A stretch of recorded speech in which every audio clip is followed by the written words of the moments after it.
Accounts के अंदर insurance claim, hire purchase, insurance claim, hire purchase, investment account, ये 3 chapter और अकाउंटिंग स्टैंडर्ड, ये 4 चीजें आपके जहन में उतरनी चाहिए। 55 नंबर इसके अंदर है इन 4 में। Insurance claim, hire purchase, investment, as, ये 4 चीजें आईसीए मॉड्यूल का एक एक क्वेश्चन और एएस एक एक क्वेश्चन आईसीए मॉड्यूल का लिख लो। 55 मार्क्स का ये एग्जाम में आना है। देखो अलाइड लो, आपको पता है 40 मार्क्स का आने ही आने, और अगर आप उस पर सही से मेहनत कर ले तो ना 40 में से 30 नंबर कहीं पर नहीं गए। अब allied law sir case study वगैरह कहां से करनी है? देखो कॉन्सेप्ट्स के लिए तो जो परफेक्ट रिवीजन के नोट्स हैं आप उसको रेफर कर सकते हो। For case study what you can do, जो आईसीए मॉड्यूल के अंदर एग्जांपल्स हैं, जो आईसीए मॉड्यूल्स के अंदर इलस्ट्रेशंस हैं, जो आप देखिएगा ना हर टेक्स्ट के नीचे कुछ एग्जांपल दिए होते हैं उन्होंने ग्रीन कलर के अंदर, तो वो जो बॉक्सेस दिए हुए हैं ना सिर्फ आप उसको पढ़ लो, और उसमें से जो ऐसे केस लॉ लगते हैं जो आपको अच्छे लगे पढ़ करके, पास्ट एग्जाम उठा करके देखो, थोड़े पिछले जो 4-5 अटेम्प्ट 6 अटेम्प्ट के पेपर आ रहे हैं आप देखेंगे वहां से स्ट्रेट फॉरवर्ड जो उन्होंने एग्जांपल अपने आईसीए मॉड्यूल के अंदर दे रखे हैं वहां से वो स्ट्रेट अवे आपसे केस स्टडी बनाकर पूछ रहे हैं। तो ये लॉ में आपको बहुत ज्यादा हेल्प करेगा। आऊंगा कॉर्पोरेट लॉ पे, चैप्टर 7, 8, 9, 10 बहुत इंपॉर्टेंट चैप्टर है। जो बच्चे बोथ ग्रुप दे रहे हैं चैप्टर 10 उनका ऑडिट के साथ कॉमन लग जाता है, तो उनको तो 3 करने पड़ते हैं। ये 7, 8, 9, 10 में से 60 में से आप मान के चलो लगभग 32 से 35 नंबर का पेपर देखने को मिलेगा। जनरली 35 का आ रहा है, तो 40 प्लस 35 कितने हो जाते हैं? 65। How to present law paper for 6 marks in long question. 6 marks में जब भी आता है तो जनरली वो केस स्टडीज होती हैं। तो फर्स्ट पैराग्राफ आपका प्रोविजंस होना चाहिए कि जो भी उसके एक्ट के रेलिवेंट प्रोविजंस वहां लगते हैं वो आप लिखें।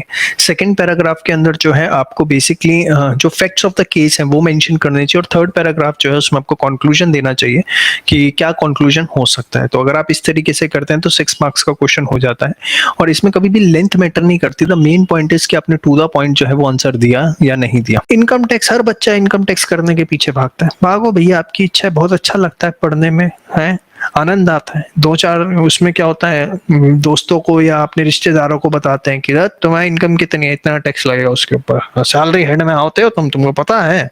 ठीक है, आपने बोलने में बड़ा अच्छा लगता है, लेकिन एग्जाम में कितना ही अच्छा करके चले जाओ, पेपर देख के साथ ही सारे प्रोविजन एक जैसे लगने शुरू हो जाते हैं। हमेशा वहां जीएसटी पास कराएगा, पास जीएसटी करवाएगा। मैं कह रहा हूँ भगवान करे आपका इनकम टैक्स बहुत अच्छा हो, भगवान करे उसमें नंबर है, ऐसा नहीं मेरा इनकम टैक्स पूरा है, लेकिन मैं आपको बता रहा हूँ पास क्या कराएगा, GST. When you are practising the income tax या क्वेश्चंस आप लिख रहे होते हैं, जनरली क्या होता है कि आप सिर्फ सोल्यूशन निकालने पे फोकस करते हैं, जो कि गलत तरीका है। आपको क्या करना है, बेसिकली जब इनकम टैक्स के न्यूमेरिकल कर रहे होते हैं, इसके वर्किंग नोट्स के अंदर आपको जो प्रोविजंस होते हैं वो लिखने होते हैं। जैसे चिल्ड्रन एजुकेशन अलाउंस है, हॉस्टल अलाउंस, अब हॉस्टल अलाउंस है जैसे उसमें 300 रुपए पर मंथ पर चाइल्ड का आपको डिडक्शन अगर मिल रहा है, तो ये बात आपको लिखनी पड़ेगी। ये नहीं है कि सीधे आपने क्वेश्चन में लिख दी। पीजीबीपी के अंदर अगर सेक्शन 32 है, आपको डेप्रिसिएशन पता है प्लांट एंड मशीनरी में 15% लेना है, तो ये बात आपको वर्किंग नोट में लिखनी पड़ेगी। As per the provisions of income tax act 1961 जो प्लांट एंड मशीनरी है उसके ऊपर डेप्रिसिएशन 15% अलाउड। आप लोग ये सोचते हैं कि जो मेरे दिमाग में आ रहा है सीधे उससे मैंने न्यूमेरिकल निकाल दिया और मुझे पूरे नंबर मिल जाएंगे। सिर्फ 50% मार्क्स एलोकेट होते हैं, ये मैं आपको बता दूं। अगर आपने सारे प्रोविजंस को वर्किंग नोट्स के अंदर एक्सप्लेन नहीं किया तो आपको मार्क्स अलोकेट नहीं होंगे। इनकम टैक्स के अंदर जितने भी प्रोविजंस उस पर्टिकुलर क्वेश्चन के अंदर यूज हो रहे हैं वो सारे के सारे वर्किंग नोट्स में लिखने हैं,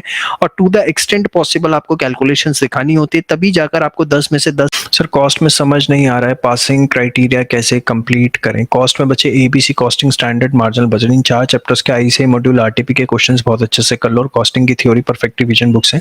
पासिंग क्राइटेरिया में आपको कोई दिक्कत नहीं आएगी। कॉस्टिंग थ्योरी एक बार को इग्नोर भी कर सकते हो, लेकिन इसके practical ABC, standard, marginal budget, इसके जो है आईसीए मॉड्यूल के इलस्ट्रेशंस बहुत अच्छे से प्रैक्टिस कर लो। How to present answer in costing, देखिए इसके लिए सबसे अच्छा तरीका, किसी भी सब्जेक्ट में अगर आपको देखना है कि आंसर प्रेजेंटेशन कैसे करनी चाहिए, तो आप आईसीए का जो है पास्ट एग्जाम पेपर उठाइए और उसका सजेस्टेड आंसर उठाइए, और पास्ट एग्जाम पेपर को जो आप देखिए और उसका सजेस्टेड देखिए कि आईसीए ने किस तरीके से प्रेजेंट किया, कौन से वर्किंग नोट्स बनाए, कितनी एक्सप्लेनेशन लिखी है, क्या किया है।